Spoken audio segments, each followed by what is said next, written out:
Hello everybody, welcome back to INCD Case Plan Real Talk. This is episode 4. DCYF is not your enemy. And again, we are not attorneys, clinicians, psychologists. We are parents with lived experience, and we're here to help with what worked for us and what didn't. And so today we got a unique episode that is a couple things that happened to us in the past, so you can understand where our experiences come from. And what you're about to hear in this episode is probably one of the most important truth bombs that you're ever going to hear. And if you're currently dealing with CPS or DCYF, I want to make something really clear out of the gate. This is not department propaganda. This is what we call strategic realism. Okay, I know exactly what people say when the department on the internet and the trash talk in the forums, as well as the rage support groups. And I know how much anger you might be carrying in your chest right now. And I'm not here to tell you to go hug your social worker or your caseworker. I'm not here to defend the system at all. But I'm here to tell you that fighting them out of pride, anger, and emotional denial is the exact reason why your case is staying open. We are fiercely pro-parent, but being pro-parent means that we're pro-winning. And winning means that you need to stop treating it like a street fight and start treating it like a high-stakes business project. And it's time to drop the emotional reactions and adopt what we call the CEO mindset. And I'll kind of let you talk on that for a second. So, if you think we don't know how terrifying what you're going through right now is, we're going to tell you what happened to us in Oregon. We were in this great little hotel. It was quiet. It was an older place. It was out of the way. It was cheap. The staff there was great. And we had a little bit of stability for the first time in a long time. Our little corner of the earth. Our little corner of the world. They had a huge yard, and they didn't care about, our big ass dog running around with Gus. And, the staff was just really good to us. They were understanding. The owner was really cool. There was a couple times where we didn't have money to pay, but he knew that, I was getting paid in a couple of days. So he let us, he let us slide for a few days, and they were just really good people. Yeah, we had a really nice room that was right next to, it was a main room right next to the office. It was a suite. And it had a back door so we could take Shepherd right out of the back without having to always go through the lobby. And it was right on a golf course. Yeah, and it was super nice. It was great. If I was ever going to buy a motel, that would be the one I would buy, because it was just, it was nice. Everything about it was great. And a social worker destroyed that for us. We got a phone call from a social worker who said he wanted to talk. And we weren't trying to hide. We were kind of hoping that we were going to get some kind of help. And he showed up 5 minutes later with a squad of police officers and scared the shit out of all of us. And he flat out lied to us. He showed up there 100% with the intention of taking Augustus. It was only 5 minutes from the time that he called to the time that he showed up. We didn't have time to clean anything or hide anything or any of that. He walked into our room, and I was laying on the floor with Gus doing schoolwork. We had groceries. Gus was well fed, taken care of, dressed appropriately, all the things that parents are supposed to do. Gus was, aside from the fact that we were homeless at this time, we were still doing all the things that parents were supposed to do. And he took Gus anyways. Simply because we were homeless and we were transparent about that and our drug use, And the thing too is, we've told him that we wanted help, and he didn't offer help. He just took our baby. And Gus had a horrible experience that weekend in foster care. He took, I want to back that up a little bit. Gus went to foster care with his own luggage and new clothes and his iPad and his Sonicare toothbrush. The reason I'm telling you that is because children deserve dignity, even when they're going through this. And it was really important to me that my son's dignity was maintained. And I looked at that social worker, because he's like, oh, you don't need to pack things for him. And I was like, you are not going to put my baby in someone else's rags. And I don't care if that makes me sound like a snob. And if that is offensive to you, I apologize. But that's how I felt at the time, was he had his own belongings. He had his own things. He had his own parents. He had his own dog. There was no reason for what we were going through, and what he could have that was his. I wanted him to have, because to rip him out of our care, he needed to be in the same standard. If he's going to be ripped out of our care, he needed to be treated the same way and have the same living standards as he had with us. Even though that we were homeless, he still had all the amenities that a kid could possibly want. His VR, which they didn't let him take, but just all that type of stuff. For the first probably year and a half that we were homeless, Gus probably thought we were on vacation, because we burned through our entire life savings staying in hotels, because we didn't stay in slums. We tried really hard to stay in like nice hotels and like maintain. I mean, we still had slumber parties with his best friend. We went swimming all the time. We tried really hard to maintain stability for our son. So the social worker told us on Monday that they were already looking for another placement for Augustus because he was spoiled. Okay. And when that was Gus 48 came, hours yeah, into this it. is 48 hours in. And when Gus came home to us that night, he told us that nobody hugged him. He asked the lady that was his caregiver to read him a bedtime story, and she told him no. There were other children in the house that were allowed to spit on him. He told us that the house was disgusting and it was cold. And he took pictures of himself crying on his iPad. Yeah, and this is what they took. And they took our son out of our care because we were homeless and because we both had a substance abuse problem. But mind you, our environment was okay. So keep that in mind when you're going through this. Like, just because things are okay on the outside, that doesn't mean that they're going to listen to that. Okay, so when they first took Gus, like, we couldn't do anything but scream and cry. Shepard looked like he was going to die for 3 days. Like, I was seriously, like, our dog didn't move. But, you know, the next morning we woke up, we got our heads on straight, we hit the computers, and we put together a brief that we took into court. We showed up to court, and, okay, so... a half an hour late. Yeah, a half an hour late. And there was one really, really bad thing in the court documents. I was so angry about what was happening to us. Yeah. Because the social worker took me out of the room, separated me from my husband and my son, and was trying to intimidate me. And I have a problem with my mouth. And I told him, I said, you must really hate your job, don't you? And he said, why? And I said, because nobody's ever happy to see you. You're an asshole. And I said, do you ever think about killing yourself? Because you should totally kill yourself when you go home. And he put that verbatim in the court documents. And he thought he had us freaking sunk because of that. And that was not a mature way to handle things. I do not recommend that you talk to anybody like that. Suicide is not a joke. I shouldn't have said that to anybody. But we're just trying to give you some context of how, like, this guy really thought he had us sunk. But... you know, and to make matters worse, this social worker went on like this serious rampage and a personal vendetta and a campaign to completely destabilize our life. Yeah. And instead, you know, basically after, I guess we can talk about. We went to the shelter care hearing. Okay. Yeah, and we showed up. We were dressed. We were dressed for court. Yep. And that's one Holding thing that we hands, recommend: united. dress for court. And it's a professional meeting, business meeting. Dress it's a business professional. meeting. That's what we're trying to teach you guys here as the CEOs. You're the CEO of your company. Your company's in crisis. I want you guys walking into courtrooms calm, confident, and ready to take over, because that's how you have to handle these cases. Yes, you have to take your emotional. Yeah, you have to remove your emotion out of it, and you have to go in there feeling like a bulldog, ready to take on a fight, because that's how you win these things. And it's not about skirting around the rules or not doing the things that you need to be doing, because if there's risk for your kids, get rid of the risk, you know. But what we're trying to teach you guys is how to implement these things so that while you're doing the things you're supposed to be doing, that things are being processed properly and it goes faster. Because the emotional thing, you know, crying because you missed your assessment, like, nobody's going to care.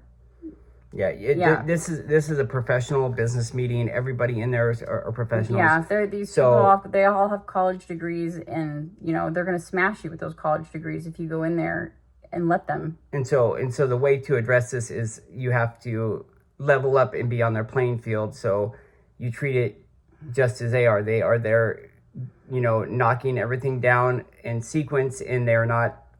You don't hear the prosecutor or the judge crying or being upset. I'm not saying don't be emotional or, you know, have any kind of emotional investment. That's impossible. But that's not the venue for it. So go in there with your mind level and your laser focus on what you need to get done. After we went to this court hearing, so we were a half hour late. Yep. And we both had grease on our hands because we had a flat tire. Yes. And so our attorneys, we presented our paperwork that we put together over the weekend. And I'm going to tell you, when you have your kid taken away from you for the first time, and this is the first time Gus had ever been separated from us. Like, we never even left him with a babysitter before this. Like, you know, so to be able to pull together and not, you know, be blaming each other for this situation or be pissed off and fighting and being mad at the world, because Gus was taken Friday night, and when he was peeled out of my arms, I told him, I said, Gus, because Gus, this is one thing that Gus can tell you, is any promise that my wife and I have ever made to him, we keep it, and he knows that. And so I just told him, hey, buddy, I promise you, I'm coming back for you. It'll be a couple days.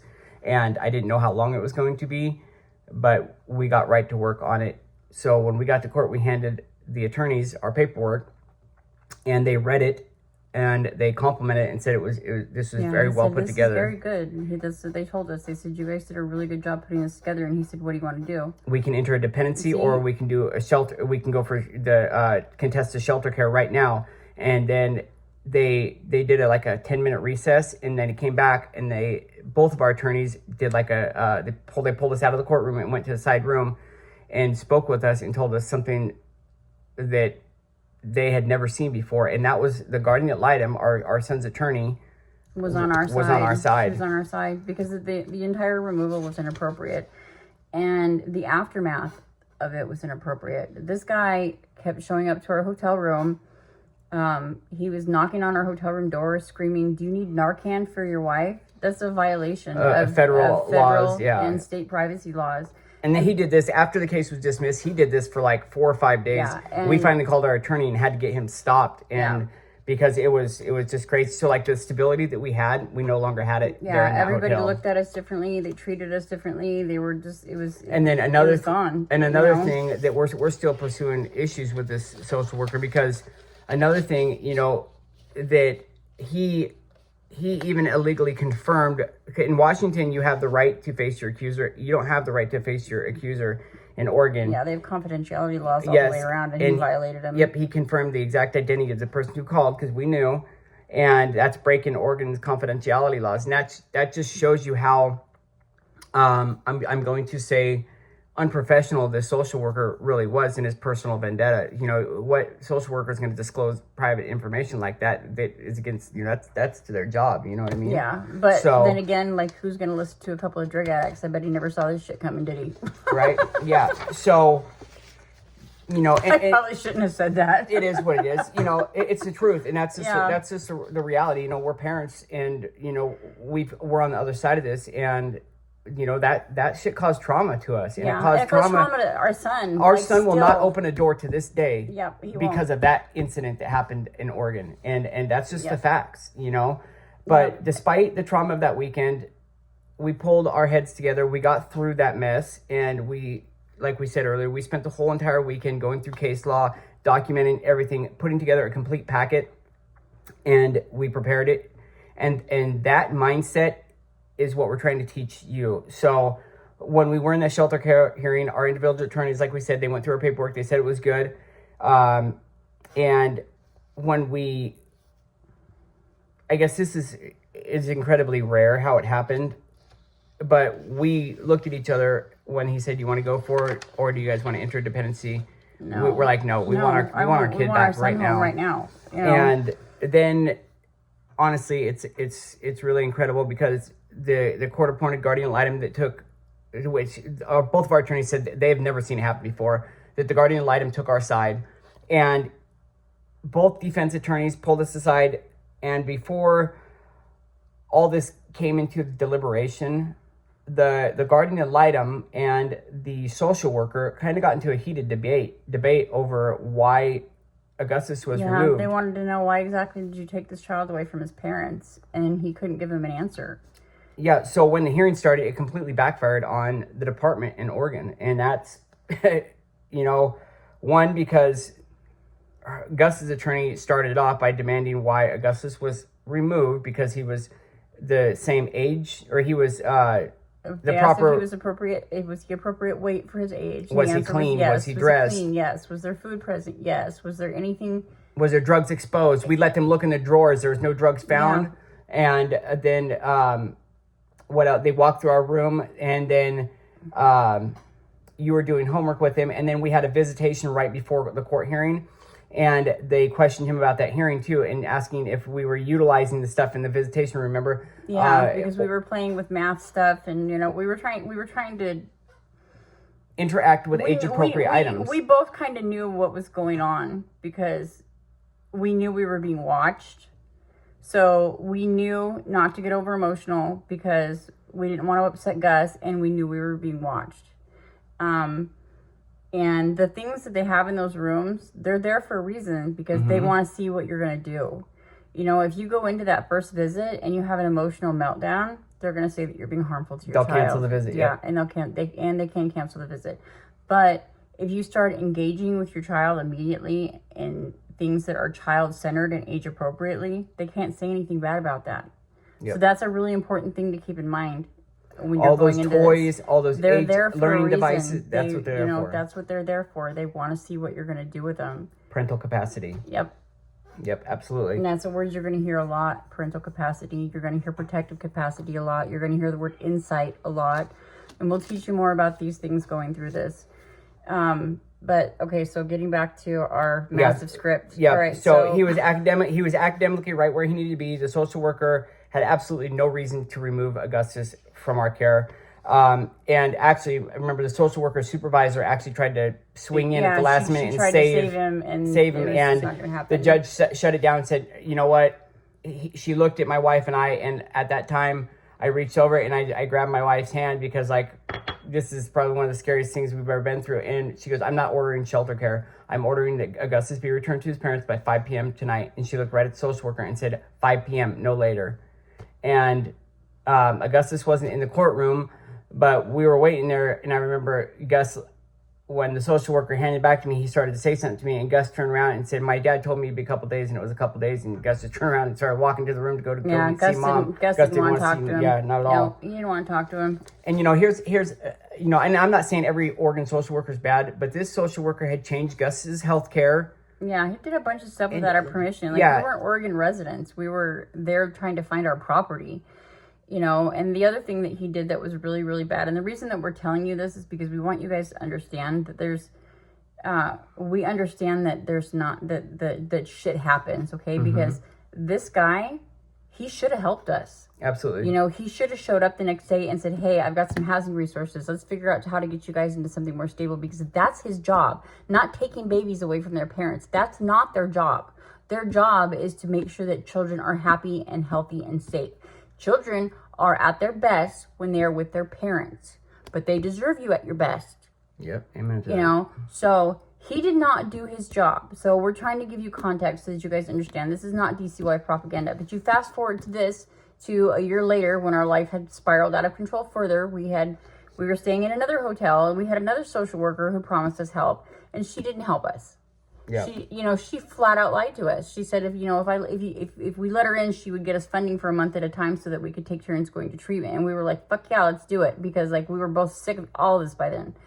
And she dropped us. And then a few months later, we were out of money and we were living in our truck. And then the truck broke down and we got arrested. And guess who we ran into when we got out of jail? That same social worker. Yep, and you know what? She wasn't on our case for very long because she didn't like that my husband still had all those text messages. Yep. I told both the supervisors, I said, this lady, I don't know if you remember it or not, but I saved every single message from when we contacted you before. And I got your messages back, but why didn't you ever answer our messages back? I messaged you at least 6 times asking you where the support was. And even the last 3 or 4 messages were pretty heated from my side, because I said, we let you in. We opened our door. We let you come look around the room. We let you do all that. Where's the help that you promised us? You want to come in here and scare our kid and destabilize their life. And you don't, and she's like, oh, I don't think I would have said that. I remember her exact words were, I can get you funding for this a month at a time. Yep. Which is why we allowed her in the room. Otherwise it would have been. I would have told her to freaking take off, kick rocks and come back with a cop, because I wasn't going through that again with my son. But because we got dropped again, things spiraled further out of control. And then when we got arrested, she was there again, but she got taken off of our case, or she removed herself, or whatever she did, and we got another social worker. And the social worker that we got the third time's a charm. Was great. When she first started, she didn't want to hear anything that we were saying. Yeah. We were still homeless. Sleeping in our car for visits. They wouldn't pay for our hotel room. They were just not doing the things that they're supposed to be doing. But after a few weeks of her seeing us freaking push through this stuff. About 4 months. Yeah. Well, no, because she got us into the house. Oh, that's true. Okay. That's true, yeah. So after about a month of her seeing us freaking push through this, she started showing up for us. Yeah, yeah. Okay? So we went from the hotel into the house. To the house. Yeah. And this is this house that we're still in today. And that's because of actions of our social worker. So the reason that we're trying to give you guys this context is so that you can understand that we get that there are shitty social workers. We get that the system is not perfect. That's not what we're trying to address. What we're trying to address is the way that you deal with it so that you can move through it in 4 months the way we did. Yeah, because Gus was out of our care for 6 months in total. Yep. You know, because we were in jail for 2, and then the next for 4. about a month and a half. It was like 6 weeks altogether. Yeah. It was a long time. It felt like a long time. So what we're trying to teach you is when you present the data, stability, and you break it down like that, and you keep coming with your emotions in your pocket and with your mindset as a business meeting, and you start functioning like an executive, and you get these things taken care of that are deficiencies or barriers, and you start, you know, somebody addressing those things. Somebody said to you, it was like, what are you checking these off like a math? Yeah, like a yeah, math. Yeah. I had a guy in treatment was like, because I wanted to know when I was going to be done, because you know, to me they were boxes that I was checking. You know, yes. because, What is this, a math problem to you? Absolutely. Yeah, I said it absolutely. It's a solution to a problem. I'm trying to get my son back, so I need to make sure that I know exactly what I'm supposed to be doing, because I will begrudgingly do every single one of those things if I have to, even if I don't think they're necessary, because that's what I have to do to get my baby back in my care voluntarily. And I did. We pushed through it, and it was some of it was miserable. I'm not gonna lie. Like I know a lot of people really enjoy going to treatment. I didn't enjoy it. Like, but I don't know the way that my trip, the company that I went to, there was no group, so it was just me, so things were hyper fixated on me, and I didn't like how that made me feel.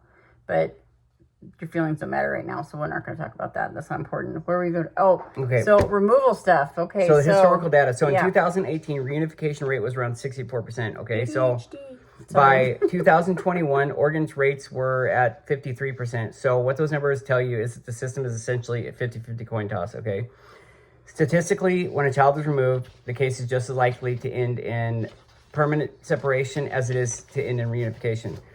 Okay, because those baselines shift dramatically based on one critical phrase in state documentation, and I'm going to say it twice. How parents engage in services. Yes, okay. You have to be receptive to services. They kept saying that we were non-receptive to services at first, and we were like, what are you even talking about? But it was because we were having an insurance barrier. But like I said before, they don't care if you're trying. If you're not doing, you're not in compliance. Everybody. Yeah. Parents it was like, matter. What services are you engaged in? I was like, I'm not guardian doing ad any litem. services. Guardian ad litem was saying the same thing. Yeah, we even I called the guardian ad litem because I wanted her to help me figure out how to get the services taken care of, because I was trying to get this stuff done. And she shut me down. She said, I don't want to see anything but proof that you're engaged in services. I was like, somebody tell me how I'm supposed to do these services, because you cannot legally require me to do services that I don't have access to. And I didn't have access to them because I'm on Medicare. So it was just another barrier, but it was a mess. But which is why we're doing all this here, is so we can teach you how to get through these barriers quickly and efficiently. Engage with your case plan from day one. Don't minimize it. Don't pretend like it's not a big deal. If you say that, they're going to say that you're not showing insight. And that's a word that you're going to see in court documents. Parent lacks insight. That is not a good thing. Yeah, so the courts in the department, they do not care about right versus wrong. They don't care about how much you love your kids. And whether or not you're mentally capable of identifying the risk in your home and actively willing to remove them. Okay? Yeah, that's what insight means. We won our hearing because we forced the court to look at the facts and not emotions. And I can't drive that home enough. And it's hard not to be emotional about this, because it's like, it's your family, right? You know, and this is one of those things, like, we'll probably say this at the end of every episode. If you don't have anybody else to scream at, call one of us. Mm-hmm. Like, our information is in the bio. If you need somebody to talk to so that you can get it out of your body before you have to go into a court hearing, or you need somebody to coach you through had a handle talking to your social worker, call one of us. Or email scripts, email anything. us. We can help you with all that. I have a whole binder full of stuff that I'm building, and we'll get that published, and we'll go through all that soon. But get support. It's okay to ask for support. And I wish that there were more like parent coaches. I don't even know if that's actually a thing. Is that a thing? It could be a thing. It could be. Maybe parent advocates, yeah. maybe. But I mean, even the parent advocates, there's only 2 of them, and they really don't guide you through a whole lot of this. Like, so that's really what we're trying to do, is to coach you guys so that essentially the outcome is going to be completely yours. Yeah. We just want to be right here in the passenger seat, as I've heard another individual say. Yeah, we can't change the outcome, but we can try to coach and give advice and give direction on how to achieve a great outcome. But ultimately, what you do with that knowledge is completely up to you. The other thing that we really want to hit home to parents is, like, when you first start going through this, you get that victim of the system mindset. Mm-hmm. This is your case, okay? This is your life. If you take back control of all of these things, every one of those boxes that you check off, the more control you take back of your own life, you're taking that control away from them. Every single one of those things that you complete on your service plan, you are literally buying back your family, And the more real estate you get back that's yours, the less control that they have. It's your case. The social workers, they're paid by our taxpayer dollars, which means what? They work for us. And that's how you have to treat this, okay? You are the CEO. You are the head of your company. All of these other actors in your case, they're your employees, okay? So start managing it like that, It's a mindset. It's your mindset. Your social worker is now your chief financial officer. They're not going to write checks, to bankroll your recovery if they're not seeing a return on investment. That's where we're trying to get this. Like, they're not the enemy. What they are is a huge resource. Mm-hmm. If somebody's knocking at your door, then there's a problem. Everybody sees it. You need to accept it, and you need to see it, and you need to start working through it and take back control of your company.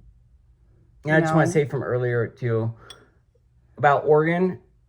We're not saying that Oregon is bad and Washington is being a fairy tale land. Give you guys context. Like, there's good and bad everywhere. It's just this is not about social workers. This is not about the department. This is about you and how you handle your case and getting your kids home. You build your own narrative on this. You build your narrative. Don't let them build a narrative. And here's the thing, CEOs don't operate off of narratives. CEOs operate off of documentation, okay? And action, yes. So, can you tell we both have ADHD? So I guess the biggest thing is keeping documentation, having those data points that you can take to court, and keeping track of your case. Those are things that are going to help get your case pushed forward. I want to go into one thing, and don't minimize your situation. We've ran into this recently and in the past, as well as we did in our case. Too. We tried to minimize it. It wasn't that bad. And when we're looking back on it, like, it was that bad. It was. It was that bad. Our son, he's got a lot. He's got trauma from it. Absolutely. He absolutely does. We all do. I mean, even our dog has trauma from the shit that we went through. So I want to move into, so you understand the modern legal environment of this. Okay, so in 2024, this is really important. In 2024, Washington passed what they call Senate Bill 6109, and which amended RCW 1334-050, which was the court removal. And there's three sections of that law. There's the law enforcement, and then there's hospital. Yeah. They're all in the same little. So the removal laws. So the law enforcement is RCW 2644-050 if you're interested, and RCW 2644-056 is the hospital authority, and that's what that's the RCWs governing the removal for those entities. Okay, the law does not say fentanyl is an automatic removal. Okay, we just had a conversation with a parent about this. In fact, synthetic opioids in the homes by themselves is not legally sufficient for removal. Okay, that's the facts. But Senate Bill 6109 legally mandates that courts give great weight to the lethality of high-potency synthetic opioids. And if you notice the language in that leaves a lot up to interpretation of the social worker. Yep. So when evaluating imminent risk of harm, microscopic exposure can kill a toddler. Microscopic, I mean just a speck. Okay. So if you respond to that reality with emotional denial, skip assessments, or refuse to follow recommendations, you're handing them the exact evidence that they need to satisfy imminent harm standard and to lock down a removal order. And so here's the blinder analogy. Okay. When we got our new social worker assigned to us, things didn't magically change overnight. It took 4 months, like we talked about earlier, for our case to actually get moving and things to start working. Why did it real quick? Why did it take 4 months? Oh, okay. This is coffee creamer, just to be clear. But I just want to give anybody who's watching this some context, okay? This little bit right there, that's enough to kill 2 or 3 children. Like, that's how serious it is. And you can barely even see it. Like, it really, it takes nothing of this to kill a child. Yeah, And the resin from it, I mean, we have found this in... Like, it's that insane. would be enough to kill a couple people. Yeah. You know, it's like, so this is what they're taking into consideration, is that this can kill a child. Like, it's super scary. It's nothing. You know? And now there's we were just reading about stuff that's even they got stronger shit that's coming out now that they're cutting into it, and it's terrifying. And I don't understand the end game to any of that. But, you know, and then there's Trank, and Trank, they're mixing that into everything now too. And guess what? With Trank, you can't reverse an overdose with Narcan. Like, yep, you know, so done. If you've got stuff that's been cut with Trank, and your kids accidentally get a hold of it, or they accidentally touch a bathroom counter after you've been smoking in the bathroom, like, your babies are at risk. You need to take this very seriously. So do not minimize the situation if you're using fentanyl. Please do not minimize it. And don't trust anybody else that's using it in your house to be clean or to put up their stuff. Because there's so many, I mean, I won't put it on our channel where you see all these people that are at their worst.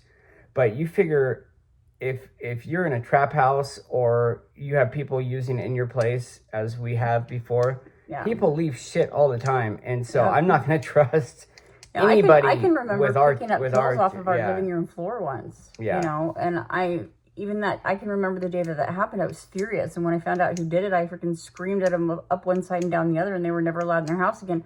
But that could have been really bad. Yep. You know, and all my screaming and yelling wouldn't have meant anything. No.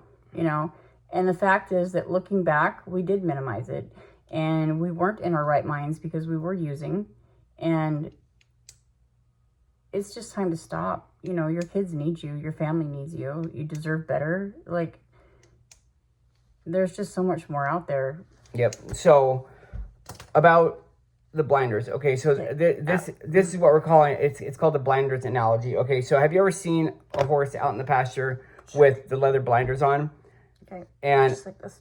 I hate to say it, but there are so many social workers with blinders on that operate exactly like that. They're so overwhelmed, so hyper-focused on rigid compliance agenda that nothing else in the world matters to them. Seriously, it's like all they have is tunnel vision like for our social worker, what they're doing. Some of the stuff that she said to us were like, did you even read the police reports? Did you actually do any investigation on your own? Because the stuff that you're saying to us never happened.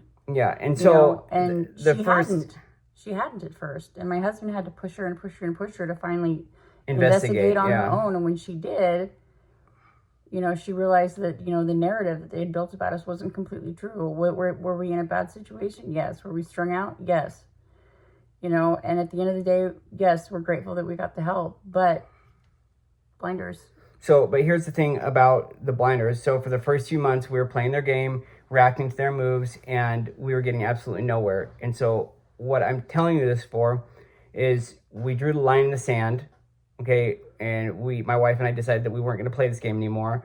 And we had to completely change how we were approaching this whole situation because we weren't getting through to them, and At all. and Like, bitching and crying and complaining wasn't doing a damn thing. So from having the emotional back and forth, all it was doing is keeping our family inevitably prolonged in this cycle of back and forth, of monthly reviews and all this tasks. And it's exhausting to your kids. Yeah, so we stopped fighting the system and started getting active, and we figured out exactly how to navigate the clinical assessments, her insurance barrier. We fought through all of that, all the little individual things that were blocking our progress. And instead of standing there in their blind spots screaming about our rights, we learned how to step into their peripheral vision. And that was by getting things knocked out and in compliance. And doing them ourselves. You don't wait. Don't count on them to do it. Don't ever count for anybody else. If somebody says, I'm going to send a referral, call them the next day and make sure it got sent. If somebody says, oh, I'm going to fax paperwork over to your social worker, no. If they need our ROIs, you deliver or send them an email. You do it yourself. And CC everybody in your emails. And you have to be the driving force in this. Otherwise, your case is going to be like a ship without a rudder. You're going to go adrift until you run amok. For them, it's just business meetings every month. Yep. You know, to us, every status hearings every month. Status hearings. You know, and the worst thing to hear at a status hearing is no progress, nothing to report. Yep. And we heard it all the time, you know, and it's heartbreaking. And your kids don't deserve that, and you don't deserve that. So let's, you know, knock this shit out and make sure that you're doing it your way. You know, get in front of them, make sure that they can see you, that you're making progress, you know, that you're doing all the things that you're supposed to be doing. And once you start doing all the things you're supposed to be doing, guess what? They're going to start writing checks. Mm-hmm. You know, they will absolutely support your recovery as long as you're, you know, in compliance. You know, I hate saying that because, you know, everybody hates that word. Yeah. Everybody hates that word when after you've been in jail or in treatment or non-compliance, but it's a big deal. You have to be in compliance when you're dealing with the department. And you have to make yourselves impossible to ignore. There was times that we stayed out in they had to make us leave. Yeah, like we went there every day and we were in the lobby and like our social worker's like, you guys need anything? We're like, no, she's like, we're closing. Like, oh, okay, well, we'll leave. We'll see you tomorrow. You know, we were there literally every day because we wanted to let her know, like, obviously if we're sitting in the DCYF lobby, we're not getting high and we want our kid back. So give us our kid back. We drove her nuts for a couple weeks.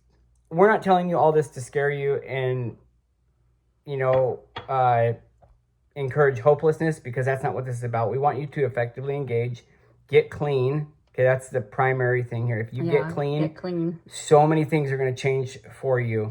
Enter treatment and work through the system in 6 months instead of languishing in the bullshit for dependency 18 of 18 months or 2 years, or you know don't lose your parental rights over some stupid shit that you can change.